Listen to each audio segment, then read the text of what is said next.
అశ్వ సంవత్సరంలో కైలాస యాత్ర Sri Gayatri tours and travels 8977349696. మీకు నందికొట్కు నియోజకవర్గం నుంచి ఏమి తెలుసు, అక్కడ ప్రజల మనసులు కావచ్చు, వాళ్ళ స్థితిగతి ఏం తెలుసని ప్రజలు మిమ్మల్ని ఓట్లేస్తారనుకున్నారు? సో ఇప్పుడు ఎవరన్నా కూడాను పాలిటిక్స్లో ఫస్ట్ వచ్చినప్పుడు ఒకవేళ ఎడ్యుకేటెడ్ పర్సన్ అయితే వాళ్ళకి ఏం తెలుస్తుంది, వాళ్ళకి అవగాహన ఉంటుంది కానీ డెప్త్లో ఉండదు. ఎందుకంటే చదువుకోవాలి, ఉద్యోగాలు చేసుకోవాలి.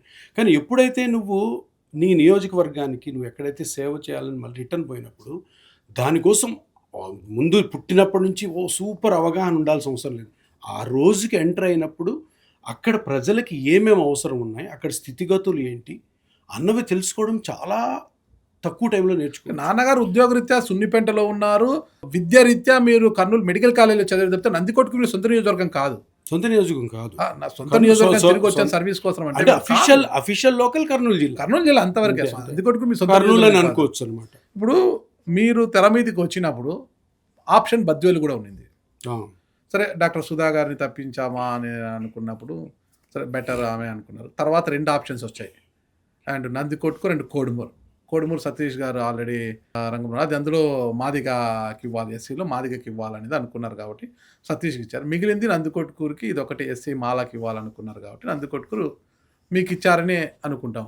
ఒక్కసారి నందికొట్కూరులో పరిస్థితుల గురించి వాటి గురించి తెలుసుకొని మీరు రంగప్రవేశం చేశారు అక్కడ. అంతే కదా.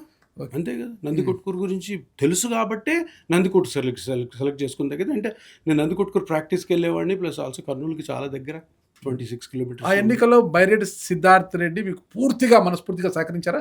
200%. 100% కూడా కాదు. ఇప్పటికీ కూడా బైరెడ్డి సిద్ధార్థ్ని నమ్ముకొని రాజకీయం చేస్తున్న లబ్బే వెంకటస్వామి మీకు ఆ ఎన్నికల్లో సహకరించారా? బాగా సహకరించారు. లబ్బే వెంకటస్వామి నాతో ప్రతిరోజు వచ్చాడా?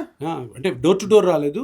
లాస్ట్ 20 days మనము వ్యాన్లో ప్రతి ఆల్మోస్ట్ లైక్ అన్ని పంచాయలు తిరిగి మాతో పాటు ఉన్నారు. మరి అలాంటి లబ్బే వెంకటస్వామి ఎవరాయి సుధీర్ దారా నాన్ లోకల్, అతనికి ఏం సంబంధమైన నందికొట్కూరుతో అయినా ఆయనకేం సంబంధం, టికెట్ నేను లోకల్ ఇక్కడ నాకు ఇవ్వలేదు, ఎవరి సుధీర్ దారా ఎందుకు మాట్లాడారు? ఆయన చూసే ఉంటారు కదా మీరు సోషల్ మీడియాలో. లబ్బే వెంకటస్వామి అని సీనియర్, ఓకే, ఆయన ఒకసారి జడ్పీ చైర్మన్, ఒకసారి ఎమ్మెల్యే.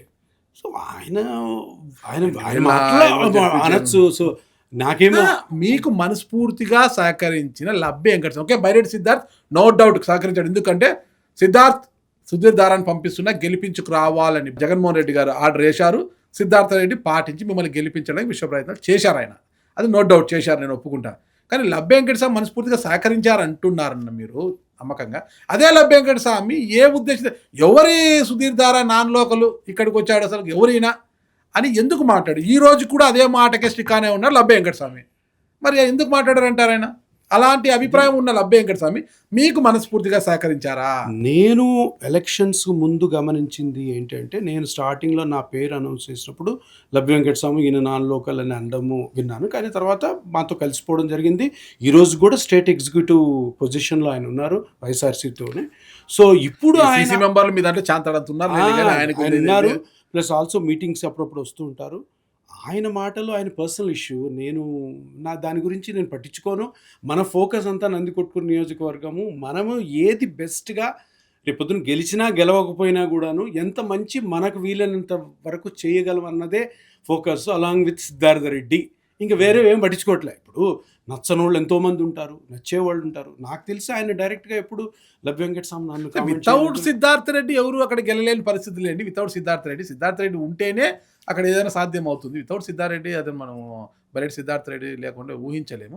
అయితే ఇప్పుడు లబ్బే వెంకటస్వామి 2029 టికెట్ నాదే అంటున్నాడు కదా, ఉండొచ్చు. మీ పరిస్థితి అప్పుడు జగన్మోహన్ రెడ్డి గారు, అప్పుడు మీ పరిస్థితి ఏంటి? జగన్మోహన్ రెడ్డి ఎట్లా చెప్తే అట్లా, అంతే. ఆసుపత్రికి పరిమితం ఏముంది, జగన్మోహన్ రెడ్డి గారు ఇది చెయ్యి అంటే తప్పకుండా చేస్తాం, అది ఏమన్నా అవ్వచ్చు. ఓకే, నందికొట్కూరు కాకోకుండా ఒకవేళ బద్వేలో కోడుమూరు వచ్చింటే గెలుస్తా అంటే ఏమన్నా అభిప్రాయం ఉందా మీకు? ఏమో, ఆ సిచ్యువేషన్ రాలేదు, వచ్చినప్పుడు ఆలోచించేది. ఓకే, జగన్మోహన్ రెడ్డి గారు వద్దు ఇక్కడ లేదు అక్కడికి వెళ్ళు, ఎక్కడైనా కూడా నువ్వు బాగా చేయగలవు అని భుజం తట్టి పంపిస్తే వెళ్తాం. డాక్టర్లకు ఎక్కడైనా కూడా మంచి ఆదరణ ఉంటుంది డాక్టర్లని. ఇప్పుడు మదనపల్లిలో దేశాయి తిప్పారెడ్డి గారు ఉంటారనమాట, మంచి సర్జను.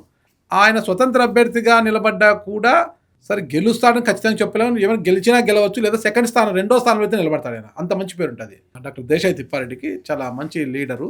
ఏ పార్టీలోకి వెళ్ళినా పార్టీ గురించి గెలుస్తాడండి. లేదా స్వతంత్ర అభ్యర్థిగా పెడితే గెలిచినా గెలవచ్చు, లేదంటే గిన అటు ఇటు కొన్ని ఓట్ల తేడాతో ఓడిపోవచ్చు. సెకండ్ స్థానంలో అయితే ఉంటాడు. అంత బలమైన వ్యక్తి. ఎక్కడైనా డాక్టర్లకు మంచి పేరే ఉంటుంది. ఇక్కడ నందికొట్కూరులో డాక్టర్ సుధీర్ దారా పోటీ చేశారు, కోడుమూరులో డాక్టర్ సతీష్ పోటీ చేశారు. కానీ ఇద్దరూ కూడా ఓటమి పాలయ్యారు. అక్కడ దస్తగిరి, బొగ్గుల దస్తగిరి రెండు స్ట్రాంగ్ పొజిషన్స్. అక్కడ అంతకుముందు గెలిచింది కూడా డాక్టరే, డెంటల్ డాక్టర్ సుధాకర్. ఇద్దరు ఓడిపోవడానికి బలమైన కారణం ఏంటంటారు? గాలి అంటారా? అక్కడ కూడా ఈవీఎం అంటారా? గాలి, ఈవీఎం అంతే. అది ఏదో ఒకటి ఉండాలి. ప్రెడిక్షన్స్ ఇవన్నీ. మరి ఈవీఎంలు ఎలా ట్యాంపరింగ్ చేయొచ్చో తెలుసుకున్నారా ఈసారి మీరు చేయడానికి? ఎట్లా తెలుస్తుంది? తెలీదా? ఒక మిషన్ ని ట్యాంపర్ చెయ్యొచ్చా లేదా అన్న విషయం మీదే మనం జరుగుతుంటుంది. ఎలక్షనీరింగ్ చేసేవాళ్ళు సెంట్రల్ వాళ్ళు. ఈసారి కూడా జరగచ్చు, ఎవరికి తెలుసు. మీరు అది నేర్చుకోండి కొద్దిగా. హ్యాకర్ కంట్రోల్ వాళ్ళ దగ్గర ఉంటుంది కదా. అంతే అంటారా? ప్రజాబలం ఇవన్నీ ఏంటంటే అసంప్షన్స్. అప్పుడు ఒకసారి ఓడిపోయిన తర్వాత 1,00,000 కారణాలు ఆలోచిస్తున్న దాంట్లో నా పర్సనల్ ఫీలింగ్ ఈవీఎం స్కామ్ అన్నది నేను ఇప్పటికైనా ఎవరికైనా చెప్తాను. అది నా పర్సనల్ ఒపీనియన్. అంతే. అది ఫ్యాక్ట్ అనే అవ్వాల్సిన అవసరం లేదు. ఇప్పుడు కోడుమూరులో కూడాను అంత స్ట్రాంగ్ పొజిషన్లో సతీష్ ఓడిపోవడానికి కూడా ఇది ఎందుకు కారణం కాకూడదు? ఓకే, ఎన్నో కారణాలు ఉంటాయి. ఇప్పుడు మీరు మనం ఇంతకుముందు మాట్లాడుకున్నప్పుడు గవర్నమెంట్ అనగానే యాంటీ గవర్నమెంట్సీ ఉంటుంది, అది నచ్చదు ఇది నచ్చదు జనాలకని. అదొకటి అనుకుంటే ఇంత మరీను 11 సీట్స్కే పరిమితం అవ్వడానికి కారణం ఏముండొచ్చు? ఎవరు ఎక్స్పెక్ట్ చేశారు? కరెక్ట్. మీరు జర్నలిస్ట్గా 11 వస్తాయి వైఎస్ఆర్సీపీకి అనుకున్నారు, 50, 70, 80 అనుకున్నారు కదా. అంత డ్రాస్టిక్ వచ్చింది కాబట్టి దీంట్లో ఏదో విపరీతమైన శక్తి ఏదో ఉండాలి అన్నదే ఒకటి. ఇంకోటి ఎలక్షనీరింగ్ మేము చూసాం, వ్యతిరేకత చూసాం కాబట్టి వ్యతిరేకత ఉండొచ్చు అంటే ఉంది, అదే కారణం అని తెలియదు. కాకపోతే మనం ఇప్పుడు ఏం చేయాలంటే మళ్ళీ రెట్రోస్పెక్టివ్గా అరే ఎందుకు జరిగింది, నందికొట్కూరు వరకు ఎందుకు జరిగింది, నందికొట్కూరులో లీడర్స్తో మాట్లాడు. నేను చాలామంది లీడర్స్ తోటి మండలంలోనూ విలేజెస్తో మాట్లాడు. ఏంది బాస్ నువ్వు ఆ రోజు 200 మెజారిటీ అన్నావు కదంటే, సార్ ఈ రోజుకి కూడా సార్ ఎవరెవరైతే ఓట్లు వేసారు నాకు అందరు తెలుసు, వాళ్ళు అడిగితే ఒకటే అంటున్నారు, సార్ మేము వేసాం సార్ ఎక్కడ పోయింది? పోస్ట్ మార్టం సరిగ్గా లేదా? వాళ్ళు అనడము మేము ఓటు వేసాం సార్, అయినా కానీ మనకి ఎందుకు సక్సెస్ పేషెంట్ డెడ్.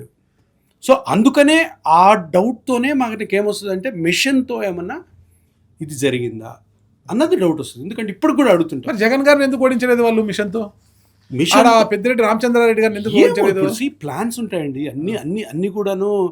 ఇప్పుడు అట్లా అనుకుంటే 175 కొట్టేయచ్చు కదా వాళ్ళు, ఒక్క ఓటు కూడా రాకుండా. అది చేయరు, ఒక ప్లాన్ ఉంటుంది. అది కూడా నా పర్సనల్ ఒపీనియన్. ఓడిపోయిన వెంటనే గెలుస్తాము అనుకుని వచ్చిన మీరు ఒక్కసారి ఓటమి చవి చూశారు, ఎలా అనిపించింది? బాధ అనిపించింది. బట్ నేను యాక్చువల్గా నాది ఒకటి ఏంటంటే, నేను రాజకీయాల్లోకి వచ్చాను, ఎమ్మెల్యే కావాలని రాలే. రాజకీయాల్లోకి వచ్చారు, ఎమ్మెల్యే కావాలి. మళ్ళీ వచ్చేది ఎందుకు? ఎమ్మెల్యే అయినా అవ్వకపోయినా కానీ రాజకీయాల్లో ఉంటాను. ఎవరితో ఉంటాను? జగన్మోహన్ రెడ్డి గారితో ఉంటాను. మీకు వచ్చే లాభం ఏంటి? నాకు ఉండాలని ఉంది. ఎందుకు లాభం ఏంటి? నాకు ఉండాలని కూడా ఉన్నాను. రాజకీయాల్లో జనరల్గా మీరు చూడండి, అందరు కూడా జనాలందరూ రాజకీయం అంటే ప్రాఫిట్ అనుకుంటారు. కాదు, రాజకీయం అంటే పర్టికులర్గా కొన్ని కాన్స్టిట్యున్సీల్లో లాసే ఉంటుంది, అంటే పర్సనల్ లాస్ ఉంటుంది. మీరు ఆసుపత్రిలో సంపాదించి రాజకీయాల్లో నష్టపోవడానికా, అక్కడ తగలేయడానికి? డబ్బులు తగలేయడం కాదు, మన సాటిస్ఫాక్షన్. ఈరోజు నేను ఖర్చు పెట్టడం చాలా విషయాల్లో ఖర్చు పెడుతుంటా.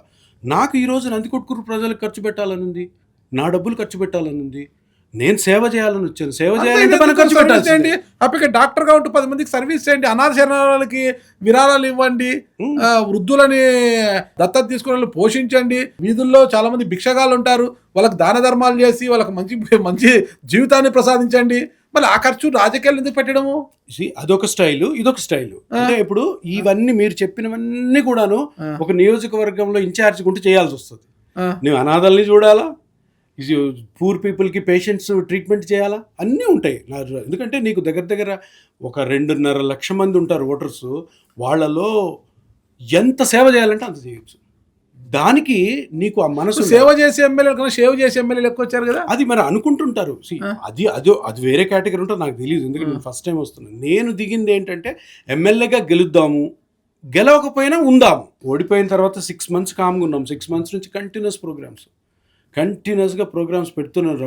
ఒకరు అంటారు జగన్మోహన్ రెడ్డి గారు, రాజకీయాల్లో హాలిడేస్ లేవు, ఓడినా గెలిచినా నువ్వు జనాలతోనే ఉండాలి. సో తప్పకుండా జనాలతోనే ఉంటాం.